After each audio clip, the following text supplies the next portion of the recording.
السلام علیکم دوستو، خوش آمدید آپ سب کا ہمارے چینل قصے اور قیمتی سبق میں۔ دوستو، آج کی کہانی ہے حضرت موسیٰ علیہ السلام کی زندگی کی۔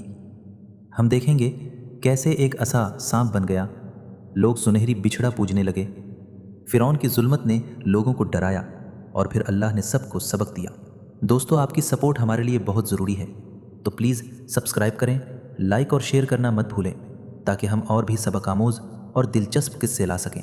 کہانی کو پیدائش سے لے کر وفات تک تفصیل کے ساتھ۔ بہت زمانہ پہلے مصر کی سرزمین پر ایک ظالم بادشاہ حکومت کرتا تھا جسے فرعون کہا جاتا تھا۔ فرعون نہ صرف ایک بادشاہ تھا بلکہ وہ خود کو خدا بھی سمجھتا تھا۔ اس کے دل میں غرور اور تکبر بہت زیادہ تھا۔ وہ لوگوں پر ظلم کرتا تھا اور کسی کو بھی اس کے خلاف بولنے کی ہمت نہیں ہوتی تھی۔ مصر میں ایک قوم رہتی تھی جسے بنی اسرائیل کہا جاتا تھا۔ یہ لوگ حضرت یعقوب کی اولاد تھے۔ فرعون نے انہیں غلام بنا رکھا تھا۔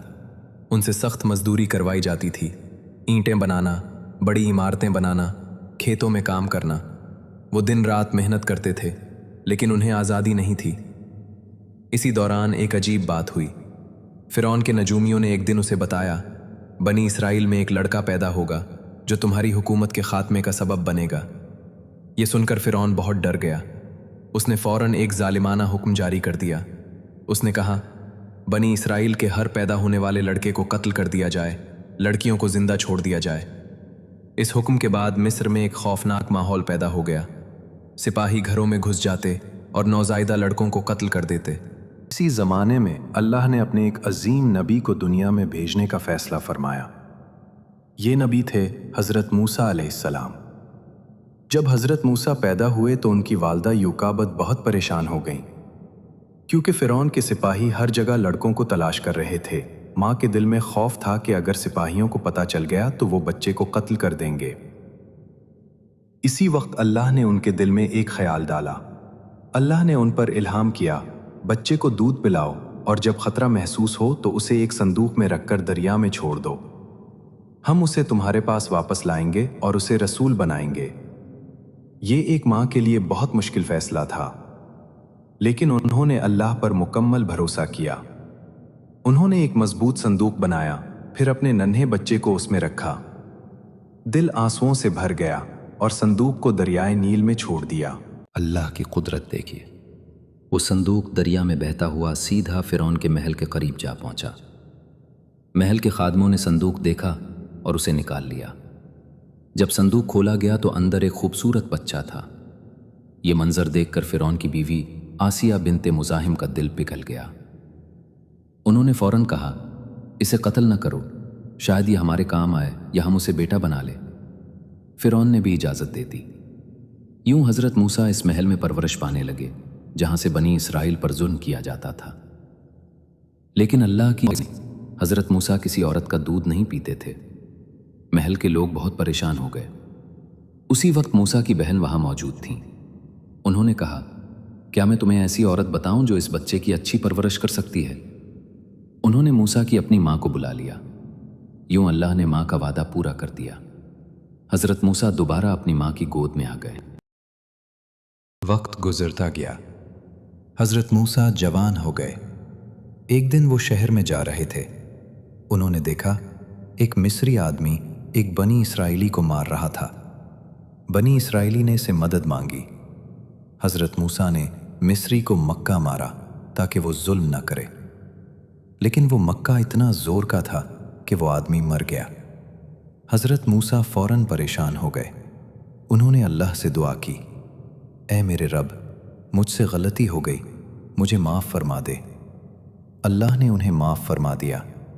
مصر چھوڑنا۔ اگلے دن ایک شخص دوڑتا ہوا آیا اور حضرت موسیٰ سے کہا، اے موسیٰ، فرعون کے دربار میں تمہیں قتل کرنے کا فیصلہ ہو چکا ہے۔ یہ سن کر حضرت موسیٰ فوراً مصر سے نکل گئے۔ وہ لمبا سفر کرتے ہوئے مدین کی طرف روانہ ہو گئے۔ یہاں سے حضرت موسیٰ کی زندگی کا ایک نیا باب شروع ہونے والا تھا۔ مدین پہنچ کر حضرت موسیٰ نے 2 لڑکیوں کو پانی پلانے میں مدد کی اور پھر حضرت شعیب کے گھر پہنچے۔ حضرت شعیب نے انہیں اپنی بیٹی سے شادی کی پیشکش کی اور موسیٰ نے کچھ سال چرواہی کر کے یہ ذمہ داری قبول کر لی۔ مدین میں ہی تو حضرت موسیٰ نے صبر، حکمت اور رہنمائی کی تربیت حاصل کی۔ پھر جب وہ مصر واپس جا رہے تھے تو کوہ طور پر انہیں ایک آگ دکھائی دی۔ وہاں اللہ نے ان سے فرمایا، میں تمہارا رب ہوں، فرعون کے پاس جاؤ اور بنی اسرائیل کو آزاد کرو۔ اللہ نے حضرت موسیٰ کو 2 بڑے معجزے بھی دیے۔ ان کا عصا سانپ بن جاتا تھا اور ہاتھ نورانی ہو جاتا تھا، اور ہاں، حضرت ہارون کو بھی اللہ نے ان کا مددگار اور نبی بنایا۔ حضرت موسیٰ اور حضرت ہارون فرعون کے دربار میں پہنچے۔ حضرت موسیٰ نے کہا، ہم اللہ کے رسول ہیں، بنی اسرائیل کو ہمارے ساتھ جانے دو۔ فرعون غرور سے بولا، کیا ہم نے تمہیں بچپن میں اپنے گھر میں نہیں پالا؟ تم کیسے یہ کہہ سکتے ہو کہ تمہارے رب کی بات سننی چاہیے؟ فرعون اپنی طاقت اور دولت پر فخر کرتا تھا۔ فرعون نے کہا، اگر تم سچے ہو تو کوئی معجزہ دکھاؤ۔ حضرت موسیٰ نے اپنا عصا زمین پر ڈالا، وہ فوراً بڑا سانپ بن گیا۔ فرعون نے اپنی سلطنت کے تمام جادوگر بلائے تاکہ وہ بھی معجزہ دکھائیں۔ جادوگروں نے رسیاں پھینکی جو سانپوں میں تبدیل ہو گئیں، لیکن حضرت موسیٰ نے اپنا عصا دوبارہ پھینکا اور یہ سب جادوگر کے سانپوں کو نگل گیا۔ جادوگر سجدے میں گر گئے اور بولے، ہم موسیٰ اور ہارون کے رب پر ایمان لائے۔ فرعون بہت غصے میں آ گیا۔ رات کے وقت حضرت موسیٰ بنی اسرائیل کے ساتھ روانہ ہوئے۔ فرعون نے فوراً اپنی فوج کے ساتھ پیچھا کیا۔ لوگ گھبرا گئے اور کہا، اب ہم فرعون کی فوج کے ہاتھوں پکڑے جائیں گے۔ حضرت موسیٰ نے کہا، ہرگز نہیں، میرا رب میرے ساتھ ہے۔ سمندر کا عظیم معجزہ۔ حضرت موسیٰ نے اپنا عصا سمندر پر مارا، سمندر 2 حصوں میں تقسیم ہو گیا۔ بنی اسرائیل خشک راستے سے گزر گئے۔ جب فرعون اپنی فوج کے ساتھ سمندر میں داخل ہوا تو پانی واپس آ گیا اور سب فوج ڈوب گئی۔ یوں بنی اسرائیل مکمل آزادی حاصل کر گئے۔ صحرا میں بنی اسرائیل۔ صحرا میں آزادی کے بیک بنی اسرائیل کی زندگی مشکلات سے خالی نہ تھی۔ پانی کی کمی، کھانے کی کمی، ایمان کی کمزوری۔ حضرت موسیٰ نے اللہ کے حکم سے آسمان سے من اور سلوہ نازل کیا، پتھروں سے پانی نکالنے کا معجزہ کیا۔ یہ سب اللہ کی عنایت تھی تاکہ بنی اسرائیل زندہ رہیں اور ایمان میں مضبوط ہوں۔ حضرت موسیٰ نے بنی اسرائیل کو صحرا میں لے کر کوہ طور پر چڑھائی کی۔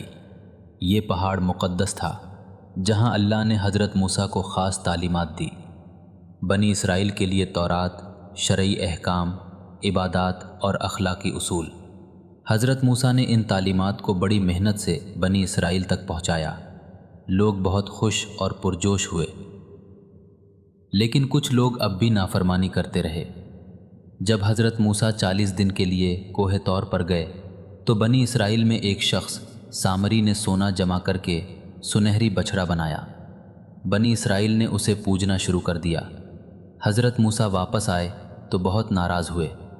انہوں نے بچھڑے کو توڑا اور لوگوں کو سمجھایا کہ صرف اللہ کی عبادت واجب ہے۔ سامری کو سزا دی گئی۔ یہ واقعہ بنی اسرائیل کو توحید کا سبق سکھاتا ہے۔ صحرا میں ایک قتل ہو گیا، لیکن قاتل کا پتہ نہیں چل رہا تھا۔ اللہ نے حضرت موسیٰ کو حکم دیا، ایک گائے ذبح کرو، اس کے کچھ ٹکڑے مقتول کے جسم پر مارو۔ شروع میں بنی اسرائیل نے سوالات کیے، لیکن آخر کار گائے ذبح کی گئی۔ پھر اس گائے کا ایک ٹکڑا مقتول کے جسم پر مارا گیا۔ اللہ کے حکم سے مقتول زندہ ہو گیا اور قاتل کا پتہ چل گیا۔